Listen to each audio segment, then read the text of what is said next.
नांदेडचे खासदार वसंत चव्हाण यांचे निधन झाले आहे। गेल्या काही दिवसांपासून ते आजारी होते। त्यांच्यावर हैदराबाद येथील किम्स हॉस्पिटलमध्ये उपचार सुरू होते।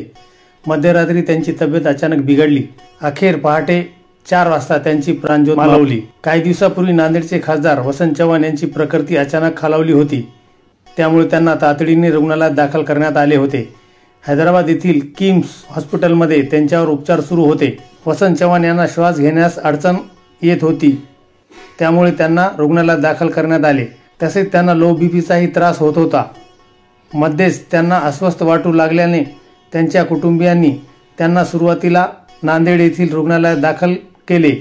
काही काळ तिथे उपचार घेतल्यानंतर त्यानंतर वसंत चव्हाण यांना उपचारासाठी एअर ॲम्ब्युलन्सने हैदराबाद येथील रुग्णालयात दाखल करण्यात आले होते। वसंत चव्हाण खासदार होण्याआधी महाराष्ट्र विधानसभेवर अपक्ष म्हणून निवडून गेले होते।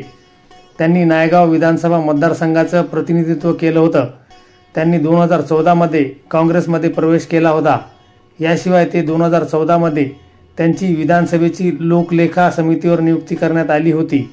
ते जनता हायस्कूल आणि ॲग्रीचे अध्यक्षही होते। खासदार वसंत चव्हाण यांच्या निधनाने महाराष्ट्राच्या राजकीय वर्तुळात हळहळ व्यक्त करण्यात येत आहे। वसंत चव्हाण हे काँग्रेसच्या निष्ठावंत नेत्यापैकी एक होते। गेल्या काही वर्षात नांदेड जिल्ह्याने राजकीय पट बदलला, पण या काळात वसंत चव्हाण काँग्रेसशी प्रामाणिक राहिले।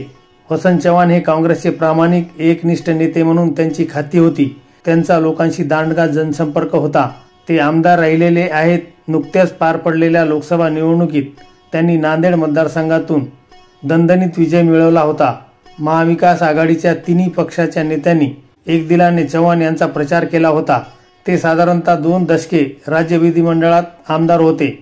त्यानंतर वयाच्या 70 नंतरही राजकारणात सक्रिय राहत त्यांनी 2024 सालची लोकसभा निवडणूक लढवली आणि भाजपचे उमेदवार प्रतापराव चिखलीकर यांचा पराभव केला।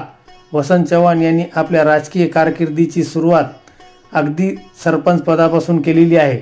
वसंत चव्हाण यांचे वडील बळवंतराव चव्हाण हे देखील नांदेड जिल्ह्याच्या राजकारणात एक मोठे प्रस्थ होते। आपल्या वडिलांचा राजकीय वारसा पुढे चालवत वसंत चव्हाण यांनी सरपंच ते खासदारकी अशी वेगवेगळी पदे भूषवली। वसंत चव्हाण यांचे वडील बळवंतराव देखील आमदार होते। नांदेड जिल्ह्यात 2009 साली नायगाव मतदारसंघाची निर्मिती करण्यात आली। त्यानंतर वसंत चव्हाण या मतदारसंघाचे पहिले आमदार ठरले। वसंत चव्हाण हे सर्वप्रथम 1978 साली आपल्या नायगाव या गावचे सरपंच झाले। त्यानंतर त्यांच्या राजकीय कारकिर्दीचा आलेख चढतच राहिला। काही काळानंतर ते जिल्हा परिषदेवर गेले। 2002 साली ते जिल्हा परिषदेला निवडून आले होते। त्यांचे राजकीय वजन ओळखून काँग्रेसने त्यांना लगेच विधान परिषदेची आमदारकी दिली। त्यानंतर त्यांनी 16 वर्षे विधान परिषद आणि विधानसभा आमदारकी भूषवली। वसंतराव चव्हाण यांनी नांदेड जिल्ह्यात अनेक शाळा कॉलेजेस उभे केलेली आहेत। एज्युकेशन सोसायटी या शिक्षण संस्थेच्या माध्यमातून त्यांनी होतकरू गरीब विद्यार्थ्यांना शिक्षणाची संधी उपलब्ध करून दिलेली आहे। खासदार वसंतराव चव्हाण यांच्या अकाली निधनामुळे मराठवाड्यात हळहळ व्यक्त होत आहे।